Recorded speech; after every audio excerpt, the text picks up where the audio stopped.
Radio Breakfast with Julia Hartley-Brewer. With The Times. Know your times. Good morning to you. This is Radio Breakfast with me, Julia Hartley-Brewer. Still with me, Benedict Spence, freelance journalist, and Matt Pant, National Organiser of Labour First. We'll discuss this story a number of times. So Jeffrey Boycott, well, even just those three words has become rather a controversial issue in the last couple of days. This is after Theresa May and her resignation honours offered a knighted to the extraordinary England cricketer. Now, it's 21 years, though, since he was convicted for assaulting his girlfriend in a hotel room in France. He appealed that conviction, was reconvicted, and he was given a 3-month suspended sentence. But it was 21 years ago. He has always denied being guilty of that crime.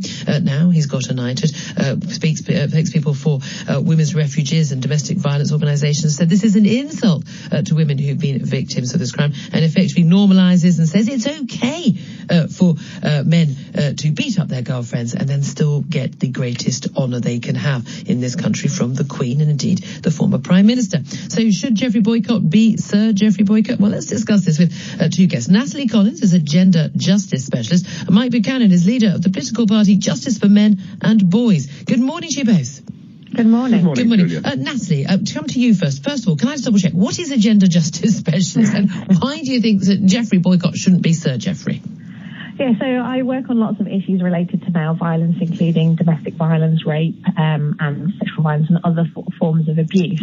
So it's a broader term to describe all that. And the reason that I don't think that Jeffrey Boycott should be honoured is because this gives a sense to the society that what he is somebody who should be honoured, and he has been a perpetrator of violence. He punched his girlfriend 20 times in the face, which led to him being convicted twice after he appealed it. And so to give somebody an honour, and particularly when he is confronted about that on the radio yesterday, when he was confronted, he said he didn't give a toss. So this isn't somebody who is repentant, who is remorseful. No. He said he didn't give that language. He didn't give. I'm not sure that language is appropriate this time of the morning, but he didn't give about what the Women's Refuge charity had said about him and that them not wanting him. That's quite different, I think. Well, he said twice. He said he doesn't give a toss overall. Sorry, in the morning. He did say it in the morning himself, to be fair. Yes. So he said overall he didn't care about this at all. No, he didn't care about people being upset about it. I mean, Jeffrey Boycott, I think we can safely say, having heard him enough times on the radio and seen him on the telly, he doesn't really care what anyone thinks about anything that he does. So it wasn't necessarily talking about that. But he's always said he was innocent of this crime, even though he's convicted. I accept he's convicted. Got 3 months suspended sentence. He lost an awful lot of work, jobs at the BBC, other work over that conviction. Has he not served his time after 21 years? I mean, I think it depends on what you mean by serve his time. Absolutely, he should be able to roam free among society and operate in whatever ways he wants to operate. But actually, we have to be really careful about saying that somebody has the right to get an honour like this and be called Sir when they've committed a crime like he has. And so I think overall, absolutely, he should be free to roam the world and, get jobs and those kind of things. But he shouldn't be free to have an honour like this. All right, Mike Buchanan. I suppose a lot of this depends on whether or not this is an honour for someone being a nice person or a good person, or whether it's an honour for someone being really darn good at cricket. I think that's exactly the point, Julia. I mean, this is recognition of his services to cricket. He's been punished. Why should he be punished again? There is, of course, a huge double standard at play here. I can't remember women's organisations or Natalie calling for sanctions against prominent women who've been violent towards their partners. Now, male MPs who've been violent to their partners can expect to lose their jobs, while female MPs who've done the same thing find their careers unaffected. And we have actually seen a case involving that, yes. Well, indeed, it's Sarah Champion, who's on the Women and Equalities Committee, and Layla Moran, both were violent towards their partners.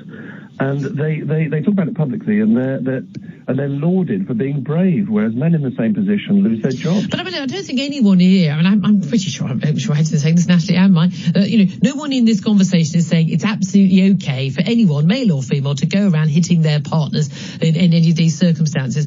But does it matter, Mike, that this is 21 years ago? Because it does seem to me, if he'd done it last year, I've got to be honest with you, I'd have a problem with the honour. But 21 years ago it's almost a lifetime ago. Yes, but I mean, to feminists like Natalie, I'm sure it wouldn't make the slightest difference if it was 50 years ago. I mean, the key thing is to just keep on punishing men. Men can never be punished enough. They must be punished, until they're in their graves. I mean, Natalie, that is an issue, isn't it? I mean, he has lost out on having an honour all this time because of that conviction. Does there not come a point when you say, it's not like he's been repeatedly convicted for doing the same thing again and again. Indeed, at his trial, a number of former long-term partners, one now I think his current one, testified that they'd not have been the victim of violence from him. Even if, he says he didn't do it. Let's accept the court's view on this, that he did beat up his girlfriend. Even if this was just a one-time affair, doesn't make it okay, but does it mean that has to blight his entire life? Well, I think it depends on what you mean by blight. Honouring somebody by giving them the title of Sir is not only that when it's related to cricket, he will be referred to as Sir. He'll be referred to as Sir across every aspect of his life. And so this isn't just about cricket, is it? It's about recognising somebody as somebody who should be honoured, and particularly for a Prime Minister who has said at various points throughout her political career that domestic violence is important to her. Well, she has actually acted. No, she hasn't, no doubt at all. Even the charities that are criticising this decision have paid tribute to the work that Theresa May has done on that particular field.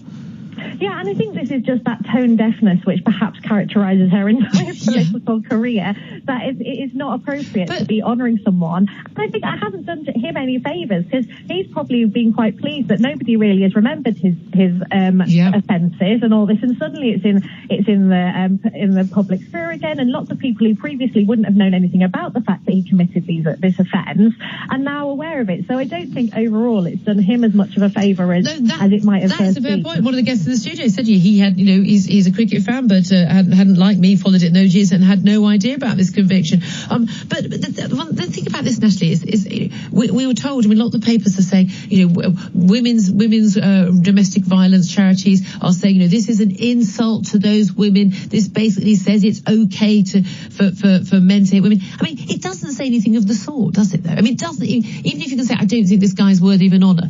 This idea that because someone has been a victim of domestic violence, that they should have an opinion on this, and this in some way affects them. That's just nonsense. Well, I think it isn't nonsense, because when women are, it's very difficult for somebody to get a conviction for domestic violence for a start. So lots and lots and lots, hundreds, thousands of women report having been abused, raped, violated in horrendous ways, and it never even makes it to court. So the fact that this guy was convicted is a huge deal, and then for that to then not be taken seriously, what that says to women is, oh well, he matters and I don't. And the fact that he's done this, and this is a Prime Minister who's supposed to care about domestic violence, is honouring him. What that says to me is that I don't really matter, but actually we're more interested in perpetrators than we are in supporting women. Mike Buchanan, again, this is the issue, isn't it? It's anything that any man has done forever, that is always going to make him the baddie. Woman is always the victim. Is that how you're saying this? Yes, of course. And, Natalie there talked about men's violence, towards women. The Women's Aid, along with Refuge, have been in complete denial about what's been known for decades about domestic violence. It's not a gendered issue, it's a generational one. And in heterosexual couples where the violence is one way, we've known for a very long time that the perpetrator is more than twice as likely to be the woman as the man. And the highest rates of domestic violence are found in lesbian couples. So this relentless narrative of men as perpetrators and women as victims is nonsense. No, again, I don't know about those statistics, but we certainly know there have been plenty of instances where there are women who perpetrate violence. Whoever is perpetrating the violence is a bad person. But let's leave that aside. Does that mean that someone who's convicted of that crime is always someone who should never have an honour? No, of course. I think, of course, Geoffrey Boycott should have his honour. It's very well deserved. It's got absolutely nothing to do with this alleged assault 20 plus years ago. Oh, well, it's not alleged. He is convicted of it. But he denies it. Of course. He denies it. But it's no longer an alleged assault. But Christian, we know that other people like David Beckham. We've seen some emails leaked, but where he's complaining, when am I ever going to get my knighthood? One would argue he's rather obvious to someone who's the England captain. He's a hero for many, that he should have a knighthood. We know it's because of his tax arrangements that the various committees have said no, thank you very much. If you could not get an honour because of how much tax you pay, surely then it should be relevant whether or not you've ever punched someone in the face. I don't think it's remotely relevant. This is about cricket. It's nothing to do with his personal life. I mean, I think if people's personal lives were taken into account, I guess the honours list would be somewhat shorter than it is. That's a very good point, Natalie. That is true, isn't it? At the end of the day, if we're going to assume that you can only get an honour if you're a very nice person and haven't done anything bad in your life, we're going to have very, very few knighthoods and damehoods. Well, I think that depends on who you give them to. Like, if you're going to give them to celebrities and to cricket commentators, potentially that is the case. He's got it for being a cricket commentator. He's got it for being one of the greatest English cricketers we've ever had. But yeah, does that count for absolutely nothing? If you're going to, well, I mean, it's yes, I understand that as a society we value sport very highly, but we should value women's lives and what women has been done to women more highly than whether somebody can hit a ball with a bat very well. But no, wait. Can't we value both of those things at the same time? I mean, obviously in any scenario, I care more about a woman not being beaten up than I care about England winning a cricket match. But why do those things have to be linked at all? Because the person who's being given honour has done both of those things, so he's linked those things. It's not me that's linking them. Somebody is being given an honour who is good at hitting a ball with a bat and has punched a woman in the face 20 times. Those two things have been linked in that person. So if we don't want those two things to be linked, we shouldn't give awards to people who've done both of those things. And just finally, with you, Natalie, where do we draw the line in terms of past convictions? Because if he'd had a conviction for shoplifting, would that mean that? I'm assuming you think wouldn't mean he shouldn't get an honour. If he was in a fight with a bloke in a pub and he'd punched a bloke, would he ever be allowed to get that? Where do we draw the line? Any criminal conviction, or is it just violence against women? Well, I think we have to. I don't know whether we can have a blanket rule. Like you say, we could draw the line at violent crime, but actually tax evasion is very serious in terms of the impact it has on our country. So I think it's a more complex picture than saying this thing should preclude you or not. And I think his overall attitude to this offence is part of the problem too. That him saying he doesn't give a toss, all these things, that all contributes. I mean, if he is, but Mike McCann, just find, if he is an innocent man, if he, as he claims, I wasn't there, I don't know what happened. The court said that she was telling the truth, and he was not. But if he is this man, I mean, I would be taking the very similar attitude to him if I felt hard done by in this scenario. I don't think people should have to, if they genuinely believe they're innocent, they shouldn't have to pretend that they think they're guilty, should they? I think that's a very good point. And of course, Julia, there's always a problem with these he said, she said cases because people are too inclined to believe the woman's account rather than the man's account. And the feminist mantra from Natalie and others of believe her amounts to don't believe him. And in the criminal justice system, to unsafe convictions of men. Okay. Which we know are common. Mike Buchanan, leader of the political party Justice for Men and Boys. Natalie Collins, Gender Justice Specialist. Love to hear your thoughts on that. Get in touch at Talk Radio 8.